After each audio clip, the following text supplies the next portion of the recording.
ఇప్పుడు యేసుక్రీస్తు 12 మంది అపోస్తులు ఏర్పరచుకున్నాడు. ఇప్పుడు ఈ 12 మంది అపోస్తులు యేసుక్రీస్తు కూడా ఒకటేనండి? కాదండి.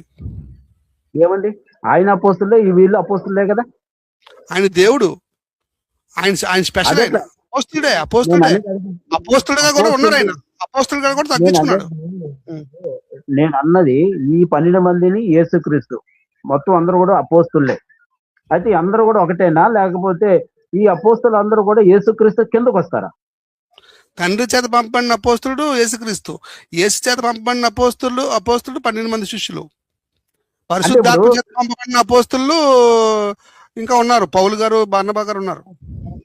కరెక్ట్. ఇప్పుడు దేవుడు, దేవుని చేత పంపబడిన యేసుక్రీస్తు అపోస్తులు, యేసుక్రీస్తు చేత పంపబడిన 12 మంది అపోస్తులు. అంటే ఏంటి? ఓకే. ఆ పై స్టెప్, కింద స్టెప్, ఆ కింద స్టెప్. ఇట్లా కదా వచ్చింది మనకు అక్కడ. రానివ్వండి. అయితే అప్పుడు ఈ పైనున్న వ్యక్తి దేవుడైనప్పుడు కిందున్న వ్యక్తి ఎట్లా మళ్ళా దేవుడు అవుతాడు?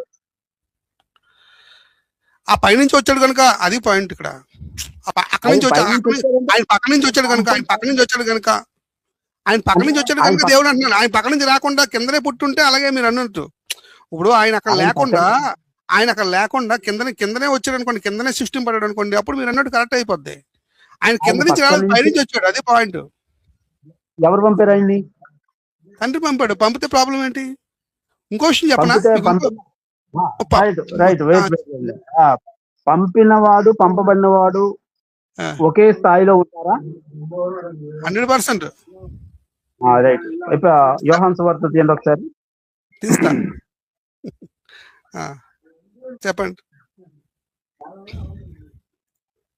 యోహాను సువార్త 13వ అధ్యాయము. అదేనా?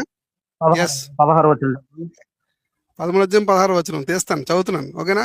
దాసుడు తన యజమాని కంటే గొప్పవాడు కాడు, పంపబడిన వాడు అనగా అపోస్తులుడు తను పంపిన వాడి కంటే గొప్పవాడు కాడని మీతో నిశ్చయంగా చెప్తున్నాను. ఓకే. ఇప్పుడు పంపబడిన వాడు యేసుక్రీస్తు పంపబడిన వాడా లేకపోతే తనకు తానుగా వచ్చిన వాడండి? పంపబడిన వాడండి. పంపబడిన వాడు పంపిన వాడిని కంటే గొప్పవాడా? చెప్పాలి. పంపబడిన వాడు పంపిన వాడి కంటే గొప్పవాడా? 100% కరెక్టే, మీరు చెప్పింది రైట్. అంటే అపోస్తులు యేసుక్రీస్తు కంటే గొప్పవారు. ఎవరు? అంతే, అపోస్తులు. ఓకే.